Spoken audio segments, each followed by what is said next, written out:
La desclasificación de los archivos secretos de las Fuerzas Armadas, ordenada por la presidenta, acreditan los maltratos y vejaciones a los cuales fueron sometidos los conscriptos.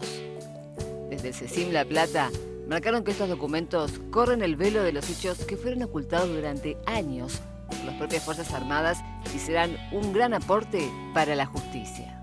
La mayoría de estos testimonios relevados relatan que sufrieron pie de trinchera, congelamiento de los pies por la humedad, desnutrición y casos de estaqueamiento, entre otras torturas. Hoy, en Buenos Días Buenos Aires, nos visita Carlos Amato, vicepresidente del CECIM La Plata. Bueno, efectivamente, acá estamos con Carlos. ¿Cómo te va? Muy bien, Juan. Bueno, a ver, ahí un poco lo decía el informe, una decisión importante del Gobierno Nacional de desclasificar los archivos que acreditan una denuncia que ustedes hicieron ya hace muchísimo tiempo. Sí, nosotros lo denunciamos apenas volvimos de la guerra, claro. Obviamente con la vuelta a la democracia, ¿verdad? El tema es que nunca nos dieron el espacio. Nosotros pedimos que se formara una comisión bicameral que investigara los hechos de Malvinas, pero nunca lo habíamos podido lograr hasta ahora, nunca abandonamos el reclamo. ¿Y qué es entonces lo que se confirmó? Decimos, confirman torturas, pero ¿de qué tipo? ¿Qué es lo que se pudo saber ahora? En realidad nosotros también tenemos una causa desde el 2007 que radica en Río Grande, donde más de 150 compañeros han denunciado hechos y se han acreditado como delitos de lesa humanidad en primera y en segunda instancia. Fue apelado por una persona, un señor Taranto. La Cámara de Casación le dio la razón de que no hubo sistematicidad, pero esto lo que confirma es que sí hay sistematicidad porque está ordenado sistemáticamente, es un ordenamiento dictado el 30 de diciembre de 1982 por el general Nicolaides, donde ordena cómo tratar los casos, cómo minimizarlos y archivarlos. O sea, ahora quisiera ver a los mismos jueces que en casación dijeron que no hubo sistematicidad, ¿qué dirían en este caso, no? A ver, ¿en qué consiste la denuncia? ¿Ustedes qué eran los padecimientos que sufrían? Digo, para contar un poco y contextualizar acerca de esta denuncia, que es importantísima y es muy grave, digamos. Sí, ¿cuáles son los hechos que ustedes han sufrido? Hay casos de estaqueamientos en todas las unidades del Ejército, porque también lo que se ha tratado de hacer es que lo que nosotros llamamos, y sabemos que realmente lo que se llama desmalvinización, es ocultar lo que pasó en Malvinas. Nosotros queremos que se investigue, que haya justicia, que sepamos qué pasó realmente en la guerra. Y era muy común el tema de estaquear a una persona, meterlo en el agua helada, enterrarlo y taparlo. ¿Eso que eran castigos? Sí. A chicos de 18 años. Totalmente, pero aparte en una condición infrahumana que es en un frío extremo, con ropa inadecuada totalmente, porque eso está totalmente confirmado. Lo que pasa es que nosotros... mal comidos. Totalmente. Había comida para racionar 1 año y medio, o sea, son cosas que nosotros sabemos, que todos saben. Cuando fuimos prisioneros, en Puerto Argentino había comida para racionar 1 año y medio. A los frentes de combate no llegaba nunca la comida. O sea, sí la tenían los militares de rango, pero los soldados no. Eso es así. Es impresionante escuchar eso. Y ahí, por ejemplo, ¿qué es lo que hacían ustedes?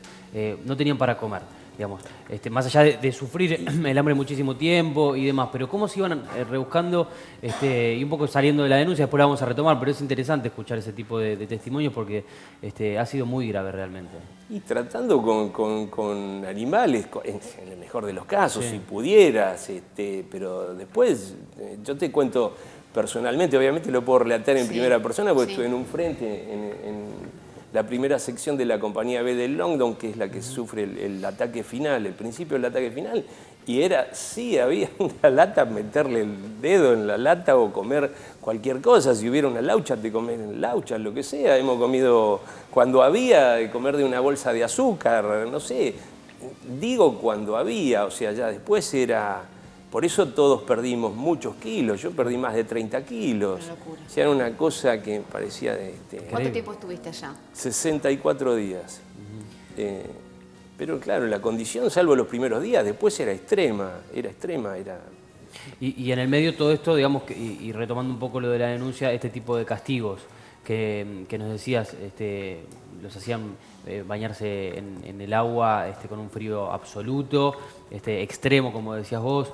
¿Qué otras cosas padecían? Sí, que no era bañarse. Ellos te No, ponían bañarse... las extremidades y te dejaban ahí por horas o te ataban, o como en alguna de las actas que aparecieron en los portales, de atar a una persona de pies y manos boca abajo, en dejarlo en la playa 7 horas boca abajo, con un frío que te congelás en 1 hora, no en 7 horas. Y como eso, cantidad infinita de casos. Vos habiendo visto todo eso y habiéndolo padecido, digamos, ¿cómo es tu vida hoy? Ya, yo tuve la posibilidad, por eso hubo quienes por ahí, nosotros conformamos el CECIM, el Centro de Excombatientes, y nos sirvió como un gran grupo de autoayuda. Entre nosotros nos empezamos a juntar espontáneamente, empezamos a hablar y eso nos ayudó mucho. Pero imagínate la cantidad de casos de personas que se suicidaron, que no encontraron una explicación o que estuvieron en otros lugares donde ya de por sí, además de la dureza de la guerra, tuvieron que volver al continente y afrontar una vida dura. Por ahí en el norte, un pobre compañero que tenía 10 hermanitos y que encima tenía que sostener a su familia y que no encontraba ninguna explicación y nadie se la dio. Además, nosotros tuvimos 9 años posteriores a la guerra reclamando, y 9 años después tuvimos una pensión de guerra y salud. O sea, imagínate, los primeros años son devastadores, ¿no? En el ánimo de un chico. Y 20 años después recién esta denuncia, ahí por 2007. En el 2007, claro, empieza en la Secretaría de Derechos Humanos de la provincia, con una denuncia de un compañero de Mar del Plata, y después en Corrientes, el secretario de Derechos Humanos de Corrientes en ese momento, Pablo Basel, a raíz del estreno de la película Iluminados por el Fuego, cuando muchos correntinos, porque en proporción hubo muchos correntinos en Malvinas, cuando ven eso, y entonces Pablo dice, bueno, pero qué barbaridad, y los mismos compañeros decían, bueno, a nosotros nos parece poco. Claro. En realidad, y ahí se empieza a desnudar todo. Yo digo, qué buena película, pero te escucho a vos y digo, qué poco igual se transmite de lo que realmente sucedió, ¿no? Ciertamente para el que estuvo, en muchos casos parece poco, sí. Sí, es así. Claro que, bueno, uno puede contar en primera persona el lugar donde estuvo, con los que compartió, pero hubo lugares peores y mejores, por supuesto, pero nadie dejó de sufrir tremendamente la guerra. Carlos, ¿son optimistas de cara al futuro con esta denuncia y que se puedan condenar a los culpables? Totalmente. ¿Cuántos están en la lista, digamos? ¿Quiénes son los culpables? ¿Cuántos serían y cómo sigue todo el proceso? Nosotros tenemos unos 80 militares imputados hasta ahora. El tema es que esto abre una posibilidad cierta. ¿Qué pasa? Desmalvinizar, ocultar, dejar pasar el tiempo, eso hizo, lamentablemente, quizás los casos más dramáticos los sufrieron compañeros que ya no están, porque ellos no pudieron sostener su propia vida, lamentablemente no pudieron canalizar lo que hubiera sido recibir, poder expresar esa angustia y que se hiciera justicia.